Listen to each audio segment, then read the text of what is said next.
ನಿನ್ನ ಪ್ರವೇಶವೇ ಲಂಕೆಯ ಪತನದ ಆರಂಭ.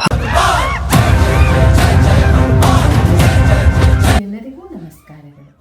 ಹೀಗೆ ಹನುಮಂತ ಚಲಿಸಿ ಸಮುದ್ರವನ್ನು ದಾಟಿ ಲಂಕೆಯನ್ನು ತಲುಪುತ್ತಾನೆ. ಆ ಲಂಕಾ ಪಟ್ಟಣದ ರಕ್ಷಕಿ ಲಂಕಿನಿ ಎಂಬ ರಾಕ್ಷಸಿ. ಅವಳು ಹನುಮಂತನೊಡನೆ ಯುದ್ಧಕ್ಕೆ ಇಳಿಯುತ್ತಾಳೆ. ಯುದ್ಧ ತುಂಬ ಹೊತ್ತಾದರೆ ಹೀಗೆ ಬೆಳೆಯುತ್ತಾ ಹೋಗುತ್ತದೆ ಎಂದು ಒಂದೇ ಬಾರಿಗೆ ಲಂಕಿನಿಯನ್ನು ಸೋಲಿಸಿ ಹನುಮಂತ ಲಂಕಾ ಪಟ್ಟಣವನ್ನು ಪ್ರವೇಶಿಸಲು ಸಿದ್ಧನಾಗುತ್ತಾನೆ. ಆಗ ಲಂಕಿನಿ ಹೇಳುತ್ತಾಳೆ, ನಿನ್ನ ಪ್ರವೇಶವೇ ಲಂಕೆಯ ಪತನದ ಆರಂಭ.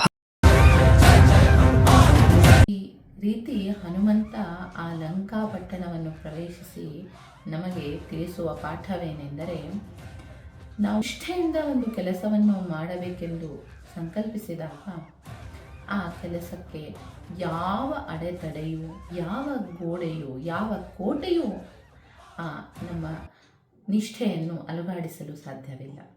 ನಮ್ಮ ನಿಷ್ಠೆ, ಸಂಕಲ್ಪ ಗಟ್ಟಿಯಾಗಿರಬೇಕಷ್ಟೆ. ಎಲ್ಲರಿಗೂ ನಮಸ್ಕಾರ. ರಾಘವನೆಲ್ಲೋ ವಿಜಯವೂ ಅಲ್ಲೇ.